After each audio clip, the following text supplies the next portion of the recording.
My mom would be at all my sporting events. Let's say I was playing football, okay? My mother would be on the sidelines, and if the play on the field started going one way, my mother would run along like, Mark, get him! I'd be like, oh my gosh. I'd get in the huddle with the other guys. They go, Mark, is that your mother? I go, no, I never saw her before in my life. See, the greatest gift my mother ever gave me, she believed in me. I have overdosed on drugs on 3 occasions where I should have been dead. But I believe I was kept here for a reason. You show me your friends, I will show you your future. How do I know this? I hung out with losers, and I became the biggest loser of them all because I gave up everything I dreamt about as a little boy because of who I chose to surround myself with. My friends would drive me home at 2, 3, 4 in the morning. We'd be drunk and high, laughing in the car. We'd pull up in front of my house in New York. They go, Mark, the light's on. I go, oh man, my mother's up. See, my mom wouldn't go to bed until she knew her son was still alive. I'd walk in, she'd say, hi Mark, how was your night? I go, it was good, Mom, I'm just gonna go to bed. She goes, can I talk to you for a minute? I go, Mom, I'm tired, I'm just gonna go to bed. She goes, Mark, I haven't seen you all day and all night. Can I please talk to you? I said, man, just leave me alone. You bug me. I'd slam my bedroom door on the one person who believed in me. I was on a worldwide tour and we were wrestling overseas in Japan. After my wrestling match, I went upstairs in my hotel room and I fell asleep. There was a knock at my door at 3 o'clock in the morning. I got out of bed and I looked through the safety window and I could see it was a Japanese promoter. So I opened the door and he said, Mark, you need to call home. There's been an emergency. I went and got on the hotel room phone. I called back to the United States. I said, hey, what's going on? They said, Mark, I don't know how to tell you this. I said, just tell me what happened. All of a sudden they started crying. They go, Mark, I can't tell you. I said, just say it. They said, Mark, your mother died.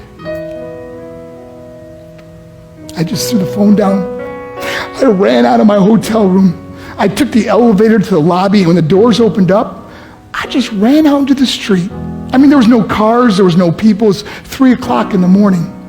And I walked down the middle of a street in Hiroshima, Japan, and I remember looking up and just saying, Mom, I am so sorry. I flew home for her funeral, and I was so nervous to walk up to her casket, so I just stood way in the back.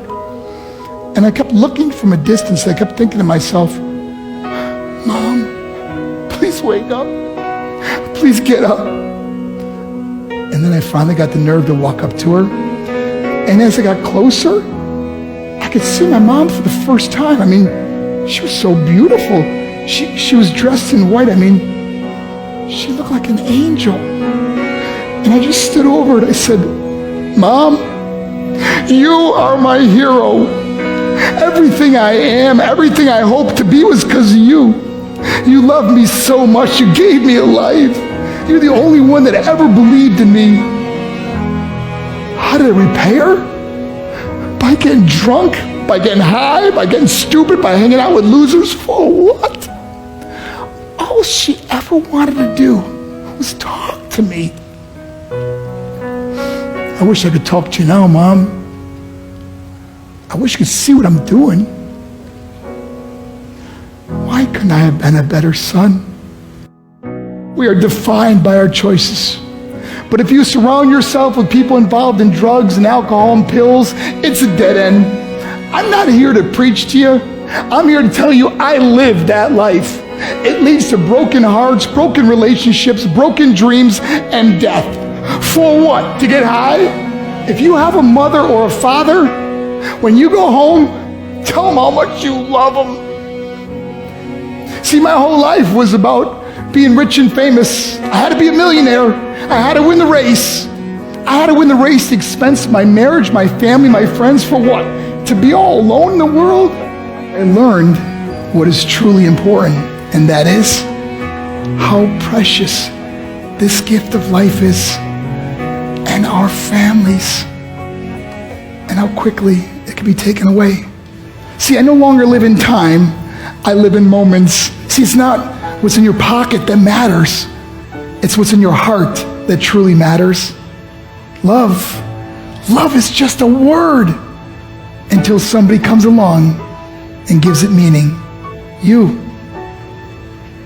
You're the meaning.